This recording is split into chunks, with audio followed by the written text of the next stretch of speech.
আপনাদের একটা common question যে ভাই আপনার গাছে এত ফুল ফল হয় বাট আমাদের সবার কাছে হয় না কেন?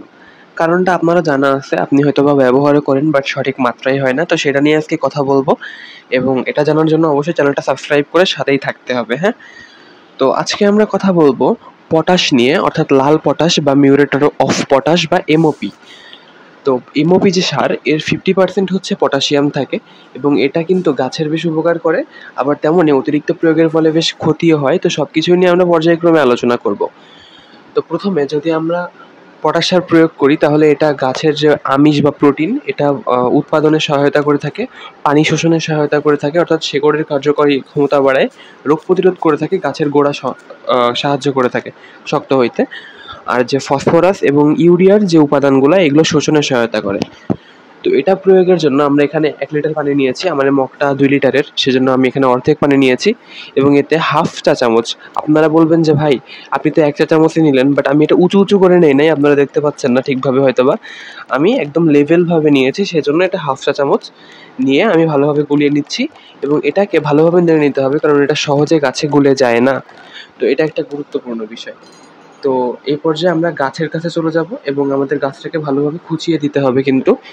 এবং এই ক্ষেত্রে আমি আপনাদের বলে নেই যে এটার অভাবজনিত কিছু বিষয়, যে পাতার কিনারা পুড়ে যাবে, বিবর্ণ হয়ে যাবে, টিস্যু বাদামি বর্ণের ধারণ করবে এবং পাতায় ভাঁজ পড়তে শুরু করবে, গাছে পোকামাকড়ের আক্রমণ এবং রোগবালাই বেড়ে যাবে। তো এই সকল লক্ষণগুলো যদি দেখা যায় আর যদি ফুল ফল কম হয় তাহলে আমরা পটাশ প্রয়োগ করতে পারি। আর যদি পটাশ বেশি হয়ে যায় তাহলেও কিন্তু সমস্যা, সেটা নিয়েও কথা বলবো। তবে আগে এই গাছটা আমাদের খুঁচিয়ে নেওয়া হয়ে গেছে, এখানে আমরা 250 ml এর অর্ধেক অর্থাৎ 125 ml বা তার কিছুটা কম বেশি দিয়ে দিলাম এবং এটাই এনাফ। এবার আমরা চলে যাব বড় গাছ, এটা একটা কুল ভ্যারাইটির গাছ। আর এখানে আপনারা দেখতে পাচ্ছেন যে এটা একটু সাদা মতো হয়েছে, আসলে এটার সাথে আমি অন্য একটা সার মিশিয়েছিলাম, সেজন্য সেটা আপনাদের পরিচিত একটা সার, আমি একটু জিপসাম মিশিয়েছিলাম আমার একবারে কাজ সারার জন্য। তো ওটা আপনাদের ইচ্ছা, দিতে পারেন নাও দিতে পারেন, আবার আলাদাভাবেও দিতে পারেন। তো এ পর্যায়ে আমরা যদি এটা বেশি করে প্রয়োগ করে ফেলি তাহলে ক্যালসিয়াম এবং বোরনের যে শোষণ ক্ষমতা সেটা কিন্তু হ্রাস পাবে পটাশিয়ামের কারণে, যার ফলে ফল ফেটে যাবে এবং ফল ঝরেও যাবে, পানি নিঃসরণের হার কমে যাবে এবং গাছের বৃদ্ধি কিন্তু হ্রাস পাবে। তো মাত্রাটা ঠিক রাখতে হবে এবং প্রয়োগ যে বিধি সেটা কিন্তু ঠিক রাখতে হবে। তো এবার এখানে আমরা 250 ml দিয়ে দেবো এবং এটা মাসে একবার, আমরা যে প্রয়োগ দেখাবো সেটা মাসে একবার।